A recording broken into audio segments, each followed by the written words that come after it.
Hey guys, so we just had a small session where you answered some questions about what a DJ does essentially. Some of you said a DJ plays music in an order. Some of you said that DJs are responsible for creating a vibe. Some of you also said DJs mix tracks. So let's understand in our first lesson what we really mean by DJs mixing tracks and how they do that. So in order to do that, I'm going to start off this first demonstration with a turntable over here, which is probably one of the most primitive ways to DJ. DJing sort of began from these devices. Now these devices are completely mechanical and electrical.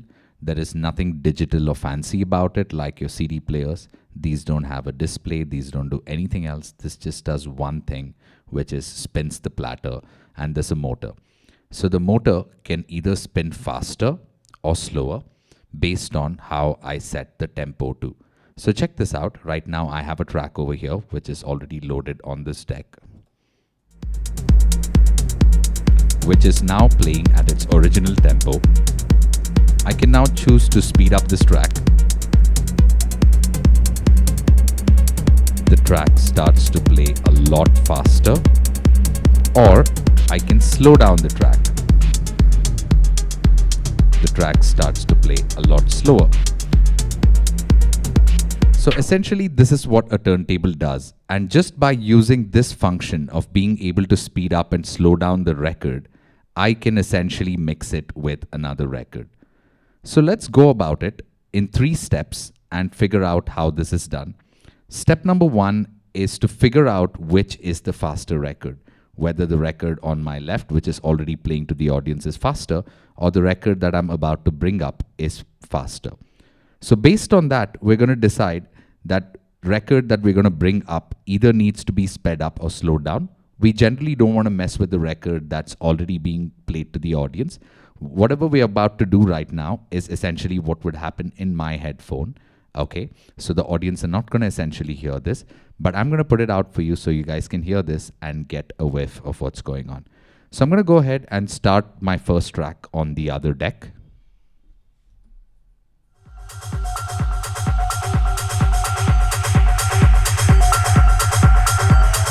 So I have the track that I want already playing out loud enough to the audience. Now on my headphone, I'm going to listen in to this other track that I want to start.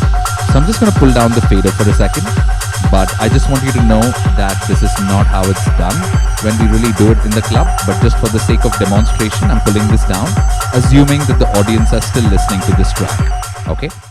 So when I load up the other track while the audience are still listening to track B, and when I hit the play button, the track starts off, but that's not how I wanted to start. I want to have control over the first beat of the track.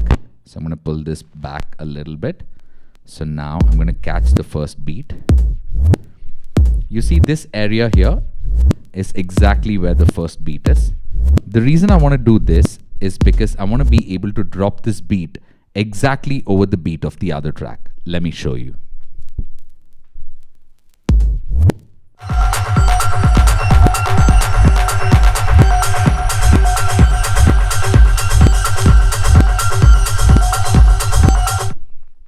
So this process is called queuing. This is where I'm holding on to the record. So when I let go, I have the first beat, because I can't afford to have it in a way where this record starts with the silence, right? I can't afford to sort of have this beat just drop whenever it just suddenly comes in.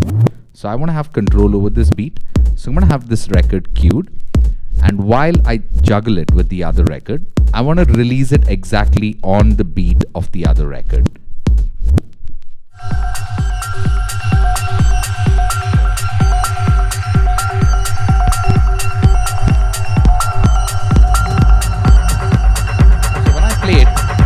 I can see now in a few seconds these 2 tracks are completely messed up, because this track on the left is playing at a different tempo than this track on the right. So let's try and figure it out.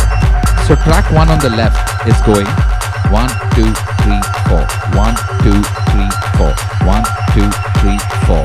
Now the track on the right is going 1, 2, 3, 4, 1, 2, 3, 4, 1, 2, 3, 4. 1, 2, 3, 4. 1, 2, 3, 4. 1, 2, 3, 4. 1, 2, 3, 4. 1, 2, 3, 4. So it's quite evident that the track on the right is a little bit faster and this track needs to be slowed down. So just like how I showed you with the tempo slider, I can permanently speed up and slow down the track. The same way, I can temporarily speed up and slow down the track by touching the platter. Let me show you how it's done. I can do this to temporarily speed up the track. The moment I release it, it returns back to the original speed. Or I can touch this side of the platter to temporarily slow it down. Now this will be very helpful for me to gauge which track is faster and which track is slower. So initially I'm going to be using this operation to sort of temporarily slow it down.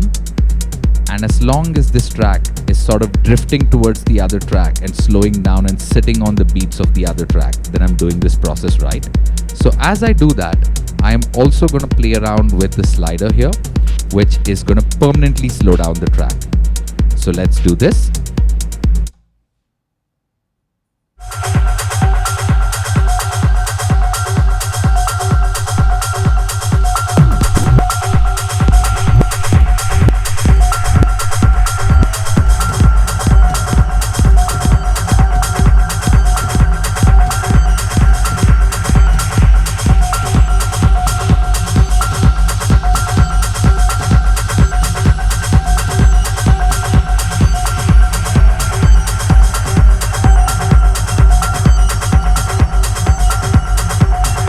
So now we can see both the tracks are absolutely aligned. It's absolutely in sync.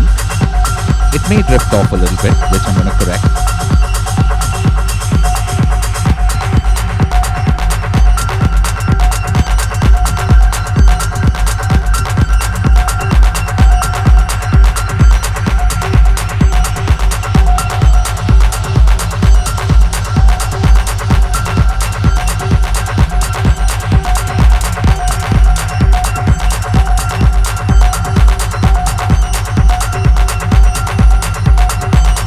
So this process, what we just did now, is called beat matching, where I had track number 1 already playing out to the audience.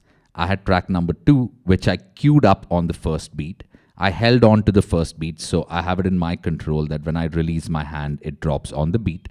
And the next thing that I did was the tempo adjustment. I figured out what track was faster, what track was slower, and accordingly, I started to apply the tempo change on track B, which beat matched with track A. So this is the process of DJing where you can take a track and speed it up or slow it down in order to match with the other track. Now a couple of things that are very important over here is when you're DJing, you always want to choose tracks that are in a similar BPM range. You don't want to choose tracks that are extremely far off. You don't want to choose like a 80 BPM track on one side and a 105 BPM track on the other side. Although you could do it, but you don't want to do it when you start off. You want to start with tracks that are sort of, in a space which mix with each other very well. Now, the next process that we're going to visit is the actual process of mixing or a transition. Now that I have this done, everything now what I showed you is meant to happen on my headphone. It's not going to happen this way like we did now. We're doing this way so that you guys can hear it as well. So the next process is the transition. So let's do that again. Once again, let me mix this record, drop it on the beat of the other record, and then we will have a little transition between the two tracks. Okay?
So that is a basic transition between track A to track B.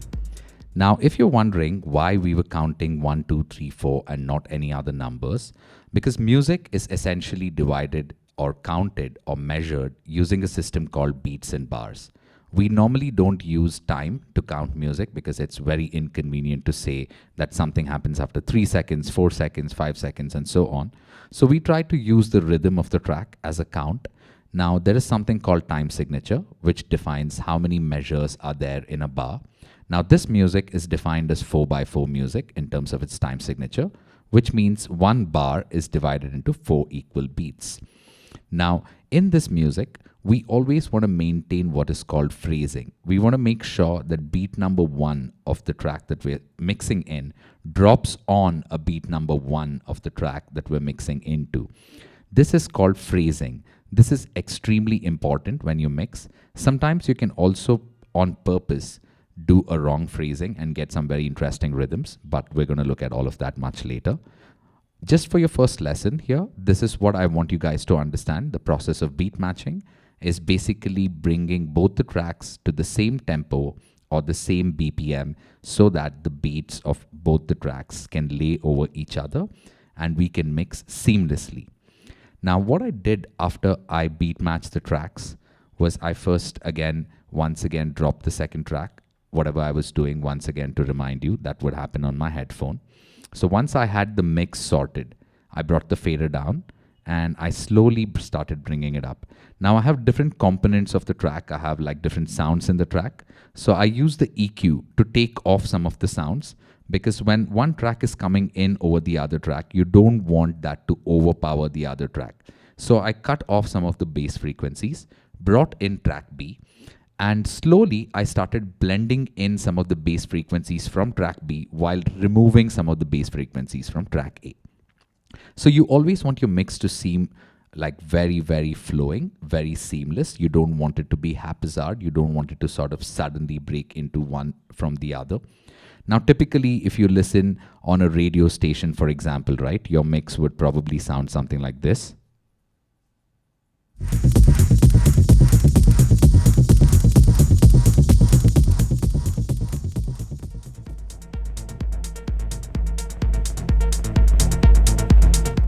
Where tracks are sort of being faded out from one into other. So essentially with DJing, we're doing something similar, but we're just making sure that both the tracks are aligned on top of each other with absolutely perfect beat matching. I hope this is clear to you guys. So if you have any questions, please feel free to shoot them my way.